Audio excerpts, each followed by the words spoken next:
This KFAN podcast is sponsored by Builders and Remodelers, exclusive Twin Cities provider of Elements Windows. Get the highest quality windows at unmatchable value. Visit buildersandremodelers.com for more details.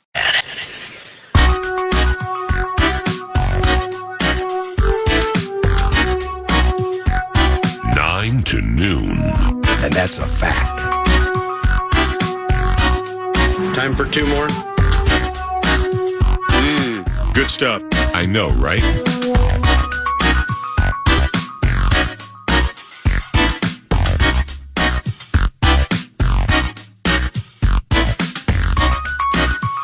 To noon Friday football feast is back in the air, and very happy now to be joined by one of our very favorites, making a return to the 9 to noon presentation. His name is Field Yates. He's a fantasy football and draft analyst for ESPN.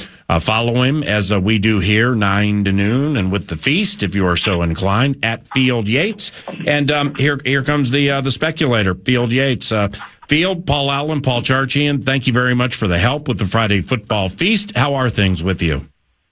Everything is great, gentlemen. It's great to catch up with you. We got double the Pauls and double the fun. Looking forward to our conversation. Well, we can double the fun with the Pauls because we're 13 days from round one of the NFL draft. But, as it says atop your Twitter feed, at Field Yates, not only NFL draft, but fantasy football, and the identity of fantasy football is right across from me and Paul Charchi. And Paulie Wally, here's Field. Fields, you've played guillotine leagues. What do you think? Of course. Well, this is like speaking to the literal godfather of the guillotine leagues. There's nothing like them. They're tremendous. They're great.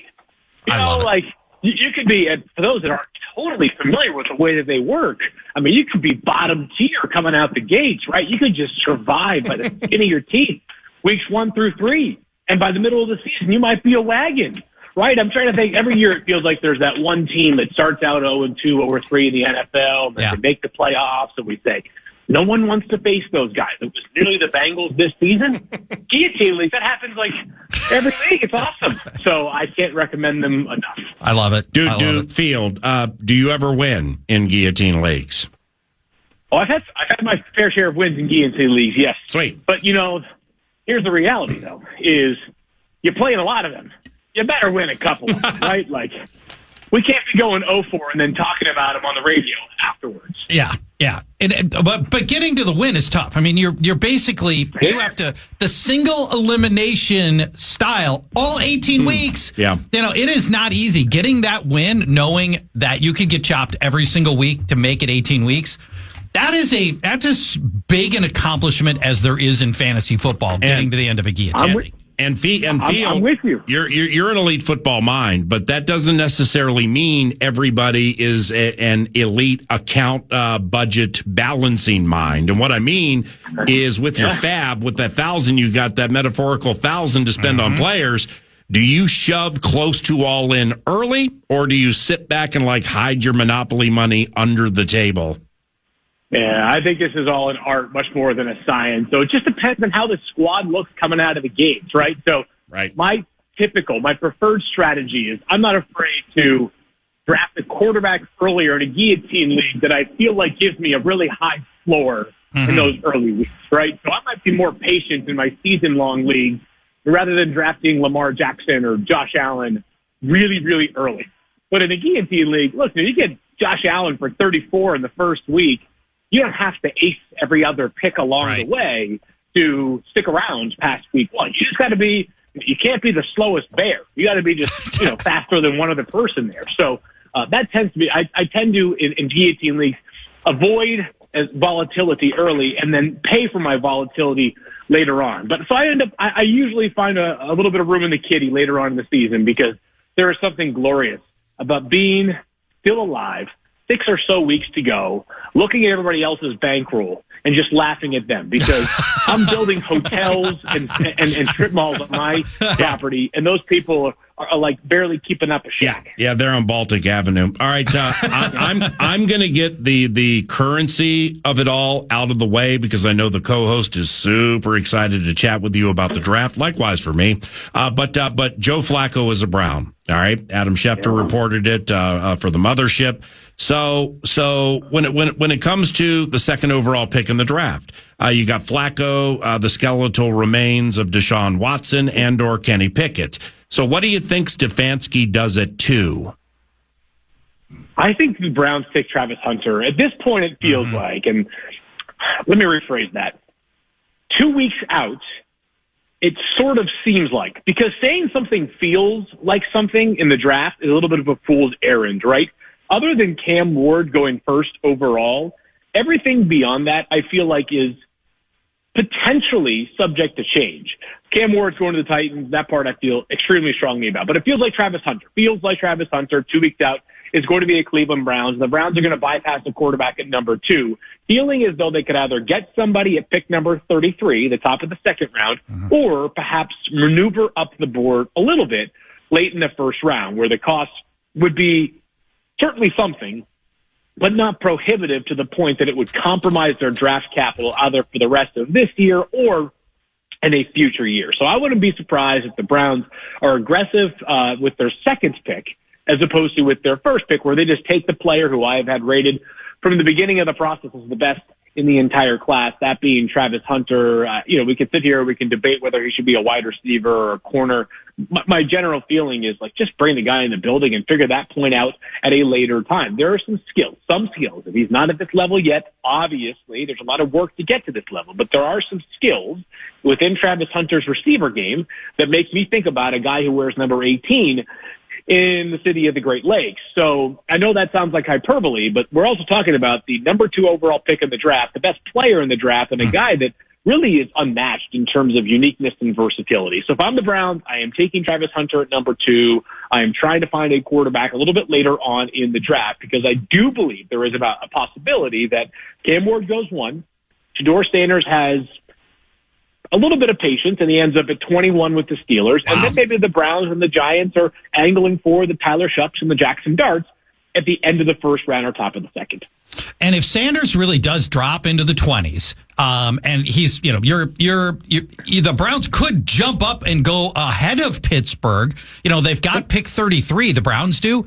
So maybe they move up, 10, 12 spots and go snipe Sanders away from Pittsburgh and still get a guy that some people think they should take at pick 2. That's possible. Yep, totally. It is possible. And I think the question comes down to what the cost is going to be to move up from, let's say, 33 to, let's call it 20. Because Pittsburgh is at 21, right? Yep. That's the Broncos at 20, the Bucs at 19, the Seahawks at 18. Seattle, I think, probably is more likely to pick in the first round because they have a lot of needs to fill after a very busy off season. The question is, all right, can you get from 33 to 20 without giving up significant 2026 draft capital? Because to me, that's proven to be a very risky endeavor for these teams, where they move up and they get excited about the present, and then the future looks pretty murky when you're all of a sudden out a top 5 pick the following year. I mean, in the case of the Carolina Panthers, out the number 1 overall pick in the draft the following year after they made the Bryce Young trade up. So I do think that if they can get there from 33 to 20, or the Giants can get from 34 to 20 without giving up 2026 ones or 2026 twos, maybe you think about it. But it just, I'm sure the Broncos are mindful of the Steelers' potential need for a quarterback, as well as the Browns and the Giants. They're going to say to themselves, this is an auction, right? We're not going to move off of our spot unless we feel like we can get the equivalent of a draft king's ransom. So this is all the fascinating part of the draft, because while I believe, and Jason Light, the GM of the Bucs, said this a couple days ago, like, he's not totally convinced there's going to be a lot of trade activity early on in the draft, because after those first 2 prospect picks, it's kind of a level field in terms of like quality of players. But there might be more in the second half of the first round, where teams are tinkering the board a little bit to either get up like the Giants and Browns for a quarterback, or maybe it's, I'm just making these teams up, the Rams at 26, the Giants the Lions at 28, even the Eagles at 32, that are saying a guy that we didn't expect to fall has started to fall. Let's make our push now and not let him fall any further. We're talking to Field Yates. Speaking of teams that could trade in the second half of the draft, let's talk about our Vikings at 24. They only have the 4 selections in the draft. Many people, including myself, think they are more likely than not to trade down just to acquire more picks. What do you think about the Vikings' prospects of moving out of 24, Field? Yeah, the Vikings and the Commanders are the two teams that I've got earmarked at the back end of round one as the most obvious trade down candidates. And it's as simple as what you mentioned. It's just 9 combined picks between those two teams, right? So 4 for the Vikings, as you mentioned, and 5 for the Commanders. Minnesota would represent like a slightly stronger move up from a round 2 team, but they would be the ideal team that if I'm the Bills at 30 or, the Chiefs at 31 and you see a guy that slides a little bit, you call them. So if the Vikings end up standing pat at 24, like to me, that's not like some crime. It's just that they would be an easy team to call, just understanding the fact that they don't have a super long list of needs. And on top of that, they definitely don't have that many picks. So the Vikings, if they stand pat at number 24, I still have my eyes on the interior of the offensive line. And not that they haven't done a good job there. They obviously have they have some pieces they're very excited about in Minnesota. At the same time, if we've learned one thing in the NFL, you can never have enough offensive line depth, right? So and when you have a young quarterback, at least a style that has shown the importance of that interior offensive line protection, and also just being able to handle the rigors of the season and losing a guy like Christian Darrisaw, offensive line is always going to be at the top of most every team's needs. So some of the names that come to mind there amongst the tackles are players like Josh Connerly and Josh Simmons from Oregon and Ohio State. I would think Donovan Jackson from Ohio State at guard sort of fits that bill as well for Minnesota. But if they move back, the board obviously opens up, and depending on how far back that move down would be, they could go in a lot of different directions. What are your feelings about North Dakota State University's Gray Zabel and where that multifaceted offensive lineman could be taken? Yeah, my feelings are he's probably gone by 24. Truthfully, I mean, I've thought about you're doing these mock drafts and you're trying your best to kind of place players that fit team needs, but also I really view mock drafts in some ways is like trying to have players within range of where I have them graded on the big board, which is not always the easiest task to do, especially when quarterbacks are going to go higher than where you have them graded in some years, like this year. And then also just there are times where you look at a team and you say, like, they're pretty good at a lot of spots. What do they really need? Maybe you end up, quote unquote, reaching for a player. But I've got Zabel at 17th overall on my personal big board. I think he's got a real shot to go somewhere in the teens. A couple of the names or the teams I think make a lot of sense for Zabel. We can begin with Miami at 13. I think that Arizona at 16 makes some sense as well. The Bengals at 17 make a lot of sense. The Seahawks at 18, in some ways feel like the floor. Zabel can't be limited to just a zone scheme only guard.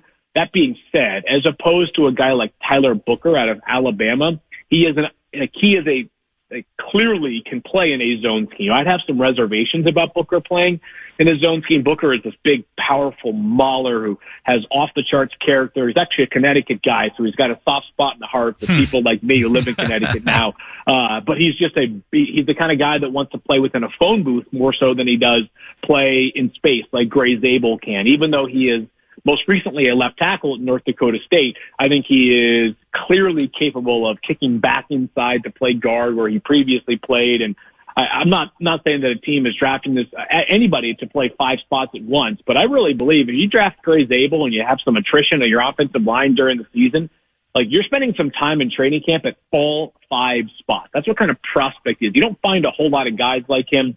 I think the comp for Gray Zabel that I used in one of our recent comp pieces was, this is obviously the high end, but Joe Tooney, now with the Chicago Bears, who has just been a remarkable player in a lot of ways during his, 10-year career now, including the fact that pretty much any time there was an injury along the offensive line, whether he was in New England or Kansas City, the first thing they thought of was, hey, can Joe take care of it? And usually the answer was yes.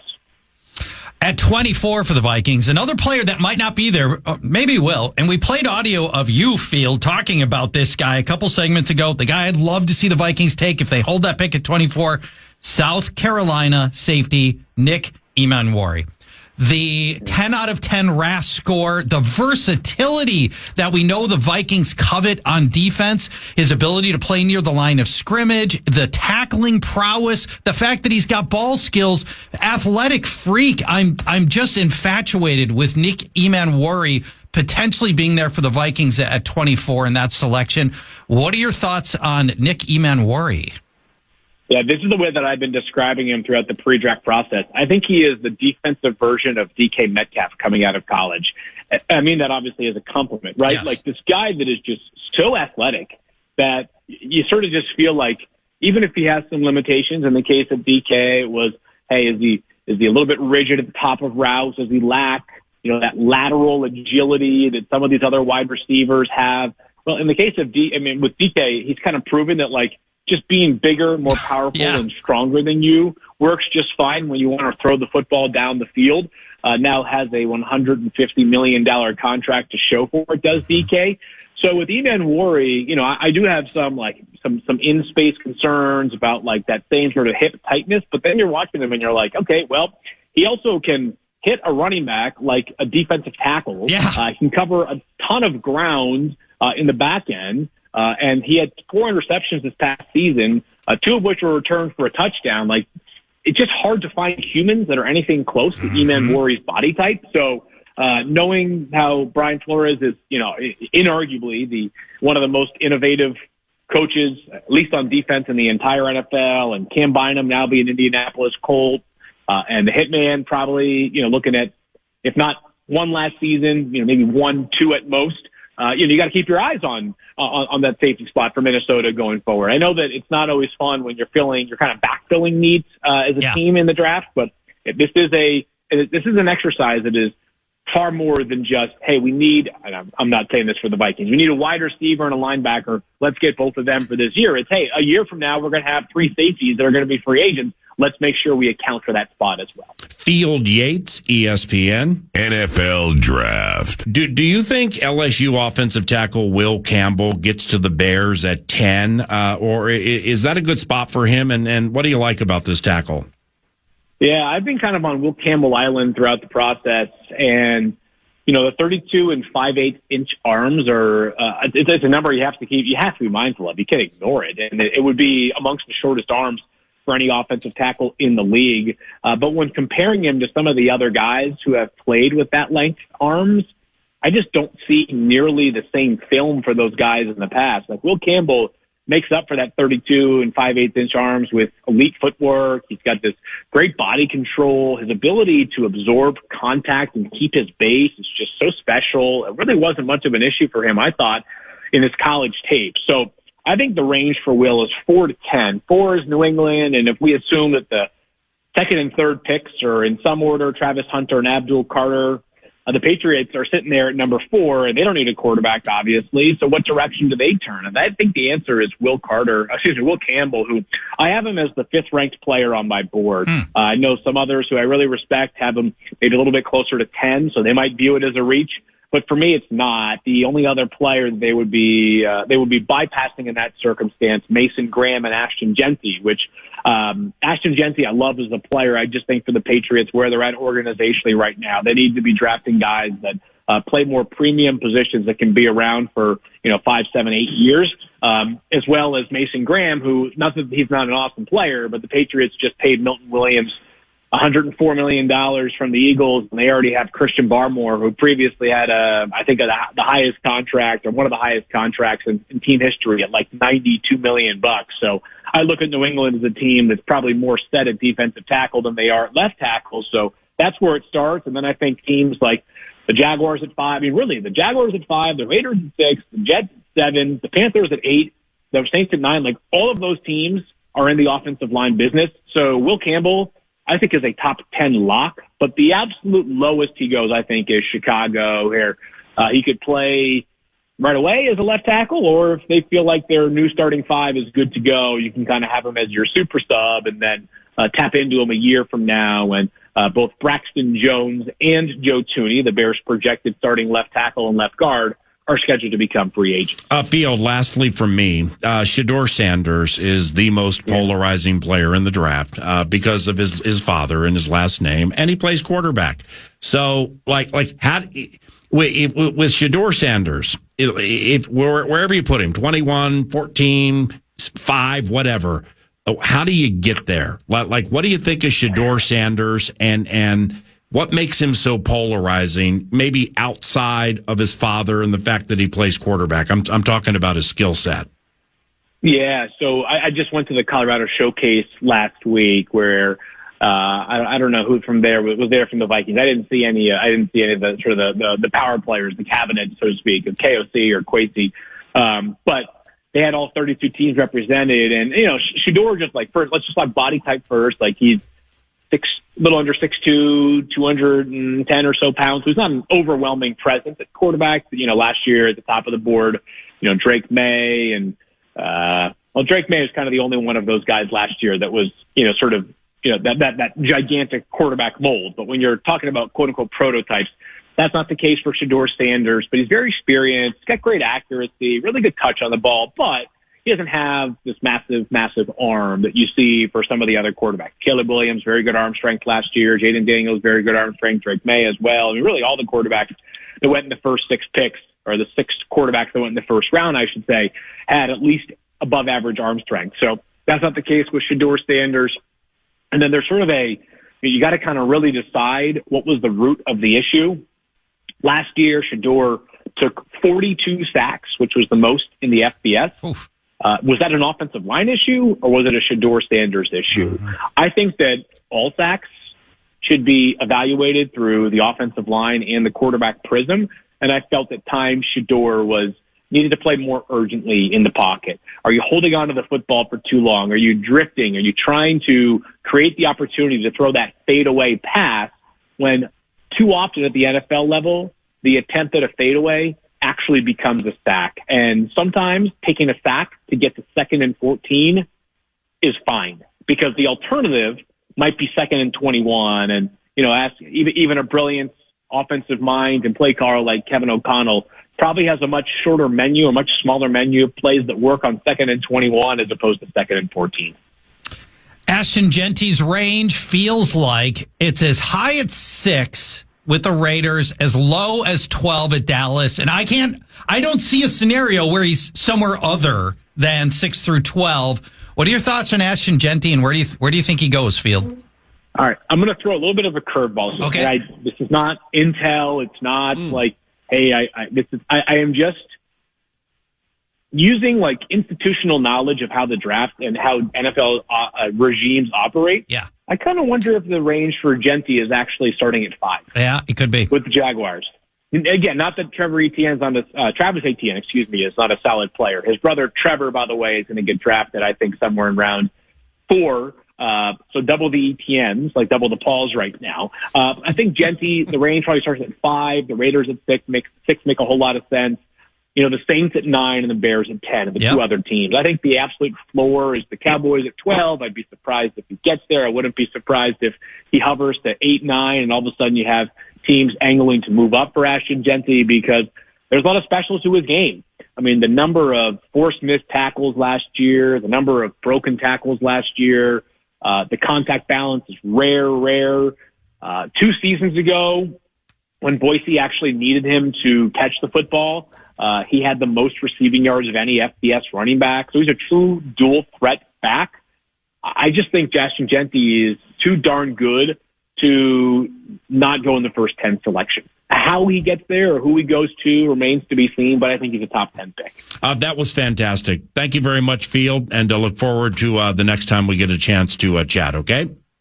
Looking forward to it, gentlemen. Be well. Yep. See you, brother. Field Yates, ESPN and ESPN.com. Second half of the radio show. Let's dovetail off that. And let's take, since we talked about the Vikings in 24, let's start chatting about the Packers, the Bears, the Lions, oh my, and the rest of the NFC North, and what they potentially could need this draft season. You're listening to the Friday Football Feast on KFAN. I mean, pick your poison with that defense. There are many, many positives I can get out of this game. Ooh.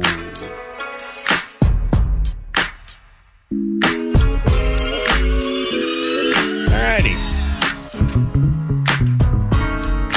Divisional intel. Yeah. Ooh. Let's do it. Let's begin with the target at which to shoot in the NFC North. Well, actually, we just discussed the Minnesota Vikings. I always love that one. So let's begin with the team that won the division last year, or 2 consecutive years, the Motor City Kitties. All right, fair. Let's go with the Kitties. And when it comes to perception or lack thereof, let's push forward with what we think the Kitties, the Bears, and the Packers, starting with the Kitties need in the draft. Nordo, why don't you begin? Yeah, I'm going to start here and just kind of following along the linebacker spot, edge rushing. I know that they're going to get healthy again with Aiden Hutchinson, but I am interested to see what they look at in terms of potentially complementing with the departure of a Marcus Davenport and trying to figure out what they can do to bolster and make what's already good better. From my standpoint, though, when I think about the Kitties, I'm looking at a team that wants to completely solidify and refresh. Speaking of good getting even better, I look at them as being a guard team. I look at them as potentially being an interior pass protection situation with an aging Kevin Zeitler, I believe, is a free agent. Is it Graham Glasgow, I believe, on the left side? Yep. He's getting older. And even at the center spot, Chanhassen / Victoria's finest, I think he's got a lot more great football in front of him, but they do have to think about Frank Ragnow at that 30-year-old-ish spot and some of the injuries that as a complete warrior he has battled through, but those things add up over the course of time. Whether it's the Savanaya cat, again, mispronouncing the Polynesian guy's name out of Arizona, Gray Zabel is a name that if he didn't fall to the purple, if it went Emin Wari, for instance, at 24, is Zabel a guy that's still around? I think an A topic for the Kitties, if not in other spots in nitpicking, I think the interior O-line is a spot that they're very focused on. Lions start at 28. Tyler Booker is the name I see attached to the Lions a lot. He's a guard from Alabama. Yeah. Get this quote from Tyler Booker and tell me how this lines up with Dan Campbell. Tyler Booker says, "The thing I love most about football is taking the love of the game away from other people." That's Dan Campbell right there. That is a Dan Campbell guy. Fits right in with the Kitty covenant. I believe Tyler Booker is the most likely player to end up on the Lions. The Lions run with Ben Johnson, like everybody else, they run a variety of different offenses. But when it comes down to what I believe they want to do, there's power running with Montgomery and or Gibbs and vertical passing, where I think they want to start getting vertical. In other words, Goff was getting vertical last year. Then he had that 5-interception game, Sunday Night Football against the Texans. They walked off a winner somehow, but they learned something from that game. And it's that we got to pull things back here and go short to intermediate and capitalize on the run after catch. But they want to strike down the field. So I'm not saying wide receiver could be a situation here. Maybe it would. Booker's that guy. I mean, Booker's the power running, vertical passing game type offensive lineman. I love it. And I think Nardo hit on the other spot is the edge opposite Aiden Hutchinson. Great. And this is the deepest edge draft in years. They're going to get at pick, I think they're 28. Yeah. They're going to get Lions are going to get a good defensive lineman that in other years, defensive end, that in other years would be going pick 15, pick 16. They're going to get a 28 by talent. And so that might be the other area. I'd be surprised if it's a different position from there. Lions went into the offseason. Biggest need was cornerback. DJ Reed was an amazing signing for them. And he just, he locks down half of the field. So they're solved at cornerback. Guard, D end, as Nordo correctly identified. Next to the home of the National Football League draft. And the silence you hear is Lambeau Field. Green Bay starts at 23. Green Bay Packers 23. Charch, you first. Yeah, Packers. I struggled with this one because I feel like the Packers don't have glaring, absolute, gotta go get it kind of holes, but do they need a receiver? Let's start there. So they've got Dobbs, they've got Watson when he's healthy, they got Reed, who they can't seem to ever quite figure out how to unlock everything he can do. I think by now they thought Dobbs, Watson, Reed, somebody would have emerged out of that receiver group and turned into the go-to receiver that they haven't had since Devontae Adams left, and they still don't have. So receiver's in play here. Cornerback is in play. Keyshawn Nixon, Jair Alexander's. There's almost no chance. It feels like Jair Alexander is on this team opening day. Right. They need help at cornerback to replace him. So I think that's the most obvious spot. But also I'll mention this: Kenny Clark turns 30 this year. There you go. You know, D tackle. They might want a youth infusion across the defensive line as a possibility too. They lost his backup TJ Slayton in free agency. I'm low key on offensive line with the Packers. What about you? Well, I'm keying in on that. I'm keying in specifically defensive interior with the Packers because of Kenny Clark's age, because of the fact that they're going to be without TJ Slayton moving forward. And I know that Devontae Wyatt has kind of developed into a regular, and he's been pretty productive at times. But you're looking at a team. It's kind of weird, and you hit on it, Charch. They don't have a spot where it's like, oh my gosh, this is a complete disaster. But this is still a team that needs a lot of finishing touches in several areas, the D-line being one of them, in lieu of the ability to get, I mean, if it is a Janae Barron or a Harrison, or if they find a corner there, that wouldn't surprise me. I actually would be shocked if they did take a receiver at 23.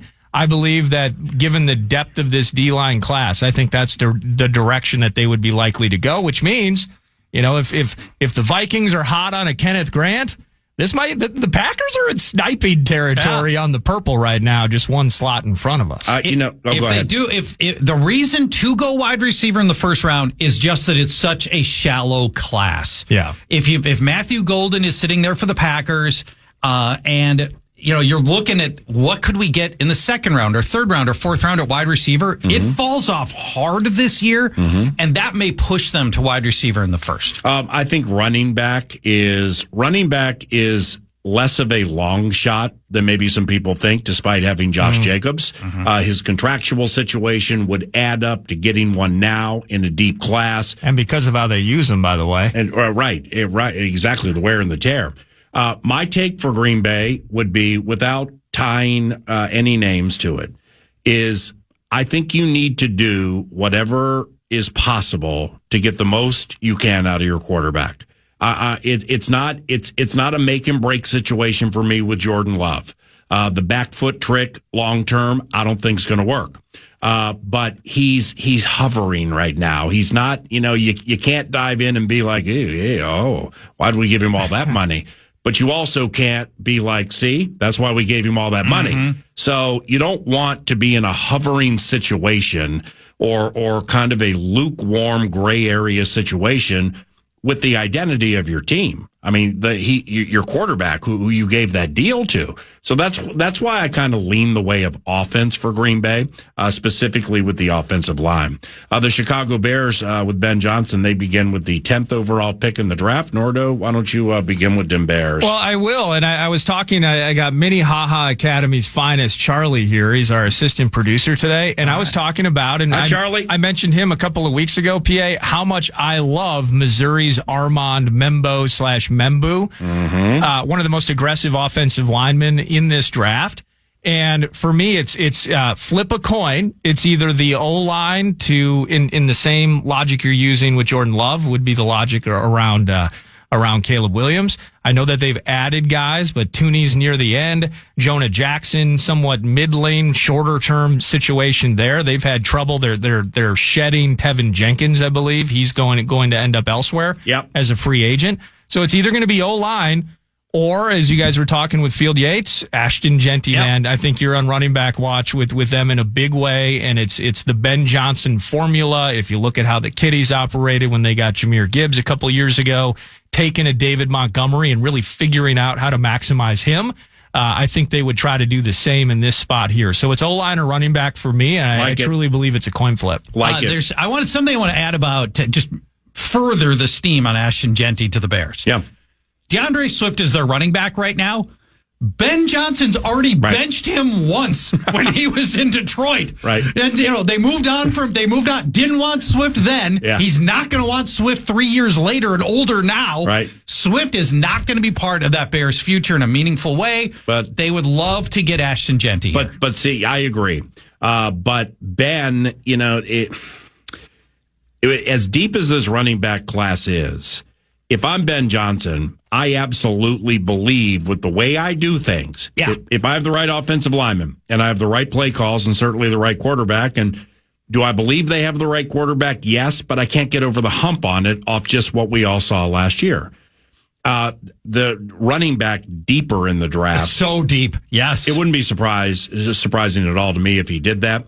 Tight end. Now, let's not forget what Sam Laporta gave my notes here. Yes. that Ben Johnson offense. Yep. So the Penn State guy is Warren. He's going to go very high. Yep. I don't think I think he'll go before 10. In fact, maybe a few picks before 10. Deeper tight end draft as it's starting to, as the steam's starting to percolate. There are just some tight ends later that I would wonder if he liked. But Loveland from Michigan. If I had to tie a name to the Bears right now, I would put the LSU tackle I'm tripping on Campbell. Yep, Will Campbell. Will Campbell would be first for me. Second would be whichever of the top two tight ends is available. Wow. You'll probably have your choice. Bears will probably have their choice of tight ends. Think so? Most people feel at 10. Most people feel Tyler Warren would be the right guy. Yeah. Right now, Cole Kmet is under one of the worst contracts in the NFL. Really? They're paying him $60 million, and they get 0 catch games out of him this year. You're right about that. I think Warren goes in the top 8. Do you? Yeah, I think he's top 10 guy. He's good enough to merit that selection. Mm-hmm. You would just have to find the right spot for him, which could make sense. Including, by the way, Saints could be a candidate there. Carolina, you mentioned pick 8 could be a candidate there. Last thing on the Bears. Because running back's so deep, I think it makes more sense to go offensive line in the first round, because with pick 39, you're looking at Caleb Johnson. And if you watch Caleb Johnson motor through the Gophers, you have some sense of how good that kid is. Oh, wow. The interior running, the power. He's a faster David Montgomery.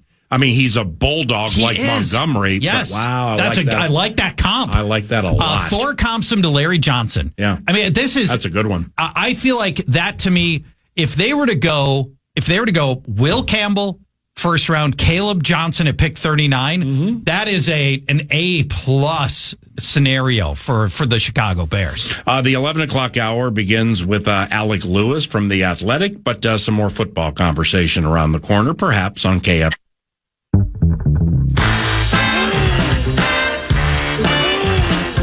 Hey, let's save the football conversation for Alec Lewis joining us about 12 minutes from now.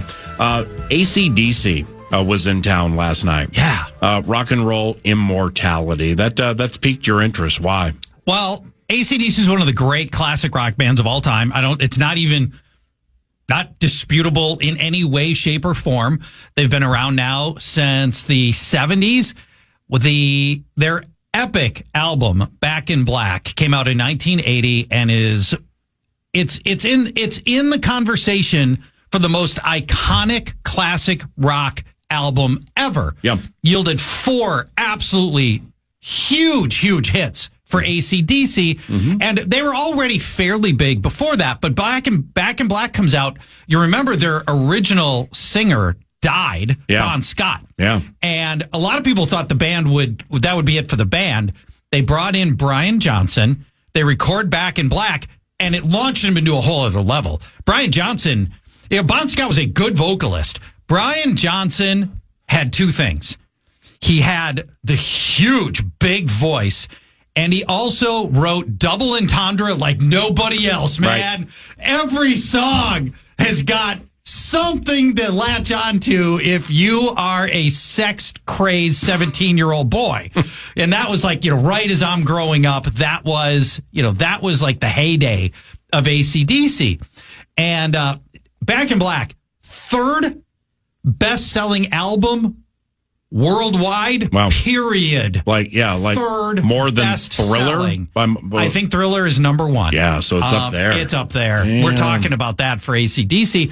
So we didn't know for sure. They hadn't toured since 2016. AC/DC hadn't, in part because one of the founding members, Malcolm Young, that's Angus. You know Angus Young is, because he's the legendary guitarist. Mm-hmm. Their rhythm guitarist was Malcolm Young, the brother. He died like 6 years ago, I want to say. Dementia, sad story. They replaced him with Malcolm Young's nephew. So now he's now playing those parts. And they decided to power on. They put out an album like 5 years ago. And this is technically the tour for that album, although they had not toured since then. They played US Bank Stadium last night, full house. It has, I'm just looking at pictures. It looks absolutely epic. I mean, the stage is running the full width of the field. They had absolutely gigantic screens. I know there was a bunch of pyro. AC/DC, so I mean, everybody knows AC/DC songs. Yeah, I know AC/DC song. Back in Black. You know so many more than that. You just don't know it. Well, maybe not by name. But if I tell you Highway to Hell. Oh, yeah. Highway to Hell. Yeah, exactly. Yeah. Exactly. There are so many Shook Me All Night Long. 100%. Right? So there are so many absolutely with their lead vocalist. I wonder as you age, so some of the, let's say some of the poppy singers or some of the R&B singers who are required on carrying the falsetto and the high note and things like that. Yeah. They get to their 50s and or 60s and or 70s and they just can't get up to that note. Right. With the way my guy sings for AC/DC, I wonder with his singing style if that has no expiration date. I mean, just I'd like to screaming know, right? it the way it's a really violent form of singing. It's he's intense. Brian Johnson is an intense singer, and not screaming like I don't know, Cannibal Corpse, right? It's just he's a powerful, Cannibal Corpse. Yeah, I know you're a big Cannibal Corpse guy. He's just a powerful singer, and I'd love to hear from people that went, but can he still bring it at 70, whatever Bon Scott is at this age? That part I do not know. But I'd like to think that he still can bring it, or else they wouldn't have bothered touring. I'm not, and would you call this rock and roll or heavy metal? Well, okay. I'd call it rock and roll. At the time, it was considered heavy metal, but now AC/DC is the stuff you hear while you're shopping. Okay. I mean, our tastes have changed so much that, you end up hearing those about to rock, we salute you while you're pushing your cart down Target. And right? I think it's the vocals that blends that too, more so even than the music. Like the music's not hard, but the vocals specifically and the growly, I mean, I think that's what people would say, well, that's got to be heavy metal, but ultimately it's super melodic. I mean, it's terrific music. Yeah. Hell's Bells, I recognize. I recognize a whole lot of Rosie. What about Dirty Deeds? Done Dirt Cheap. Oh, yeah. I mean, just so many fantastic rock anthems. I think if you go back and you do, can you tell the story of rock and roll without AC/DC? Absolutely not. Right. You have to tell that story if you're going to do the history of rock and roll, because they're just that important. And Australia's biggest band, with all due respect to Olivia Newton-John. Right. Australia's biggest band ever. Think about that. You got this band from Australia, and then you have you never been mellow? That's right. Have you never? I love how you started with, one of the third highest selling albums ever. I mean, and they got to be, we're talking hundreds of millions probably sold over the course of their career. Yes. But then you get, and they're also Australia's biggest band. Yeah, they're one of the biggest bands ever, Charch. Yes, they are. And let me give you some data behind that. For whatever it's worth with Wikipedia, total album sales for AC/DC, 189 million. Jeez, good for them. That's crazy. Albums sold. So I'm just an outside of the covenant guy. I mean, I've listened to rock and roll, obviously, but I don't have as deeply rooted knowledge on it as some other genres. So when it comes to like greatest rock and roll bands in the history of rock and roll, like first thing, quick twitch for me, Led Zeppelin. Me too. I go Led Zeppelin. For me, it's Led Zeppelin 1. AC/DC right there. Yep. Pink Floyd. Oh, Pink Floyd, yes. Right in that conversation. What about Metallica? Queen. Metallica for sure. Different era. Yeah. But every bit as important. Metallica was Queen's the rock and roll? AC/DC of the 90s. Yeah. Queen is considered rock and roll. For sure. Okay. Yeah. Queen has to be in this conversation. They've sold 201 million certified albums. And not that album sales means what it used to, because people just stream music now. And so it's a lot harder to know the total impact that bands have. But yeah, Queen's in that conversation. The Beatles are in their own little category, not heavy metal, obviously, for the Beatles, but I think clearly rock, a rock I'd say band. pop. I'd say that they were at the forefront of the pop revolution or the pop genre. I would say rock, but we're splitting hairs at that point. Yeah. And what the Beatles did is worthy of another conversation for another time. In closing, what about one of your all-time favorites? Creedence Clearwater Revisited. The worst. Not Revival, Revisited. Oh. Don't we all get to just bands that you just don't like that everybody else loves? What genre would you consider Steely Dan? Steely Dan. See, I love Steely Dan. Me too. I don't want to call it rock, Brian Oak's though. a hater. The reason I love Steely Dan is the musicianship is so high. Big they time. would work with it's Walter Becker and Donald Fagen. They were just two guys, but they would bring in the best musicians in the world to play every different song, and they would mix and match the best studio musicians in the world. And just it's definitely rock, but it's almost jazz in its approach. Right. And I think Steely Dan is a fascinating, easy to love band. And another one of those bands, way more Steely Dan songs than you think you know. Oh, I know a ton. Lastly, what about Rush? What about Geddy Lee and Rush? I think they're the most talented person to person. They are the most talented band ever created in the history of rock music. 3 players who are arguably literally the best players of their instrument at rock music ever. Wow. Yeah, Pert's probably the best drummer ever. Yeah, Neil Peart, the drummer. What about Jimmy Page? Well, Jimmy Page is certainly in that conversation, but you can make a case that Alex Lifeson was the best best rock guitarist, and Geddy Lee was flat out indisputably the best rock bassist ever. Right. So all 3 in one band is absurd. And stylistically, the fact that Rush were such great instrumentalists that in almost every song, you get mind-melting solos and instrumental parts. The song will be 6 minutes long, but 4 minutes of it are instrumental because they were so strong instrumentally that they let their music, the music carry the songs, not just the vocals. Beautiful. I love Rush. Back into the black of the NFL draft when we continue on KFAN.